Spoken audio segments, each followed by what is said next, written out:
Mga kapatid, hindi kayo pinapalagay na natupad ko ng mga bagay na ito.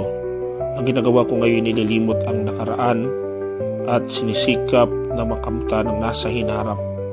Nagpapatuloy nga ako tungo sa hangganan upang kamta ng kantimpala ng pagkatawag sa akin ng Diyos sa pamamagitan ni Kristo Jesus, ang buhay na hantong sa langit. Ang daming tao ang nagsasayang ng oras sa kakaisip sa mga sakit, pagkabigo at lungkot sa nakaraan. Ang daming tao ang hinahayaang diktahan ng emosyon ang utak nila imbis na kabaligtaran. Hindi natin mapipili ang mga nangyayari sa atin, pero mapipili natin kung saan itutuon ang pansin. Hindi natin mapipigilan ang lahat ng sakit na darating, pero mapipili natin kung gaano katagal natin hayaang manatili yun sa isip natin.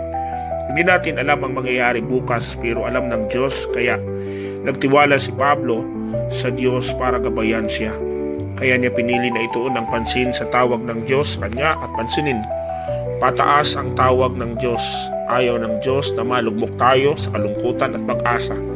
Ayaw niya na manatili tayo sa sakit at awa. Hindi na magiging pareho ang buhay. Maaring madapa ka, pero sa Diyos, gusto niya na itayo ka, at kung makikipagtulungan tayo sa Kanya, itataas niya tayo. Dahil ang tawag ng Diyos ay laging pataas at pasulong. Ang kalaban lang ang gusto tayong pabalik at pababa. Piliin natin kung susundin ang Diyos o ang kalaban.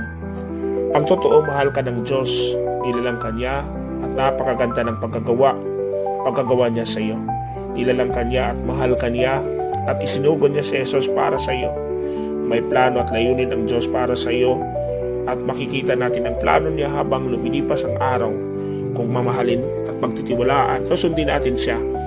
Hayaan mong maging gabay at sandigan mo ang Diyos at siya ang pag-asa mo at alam niya ang iyong kinabukasan. Magtiwala ka sa Kanya at habang sumusulong ka sa buhay at hindi umaatras.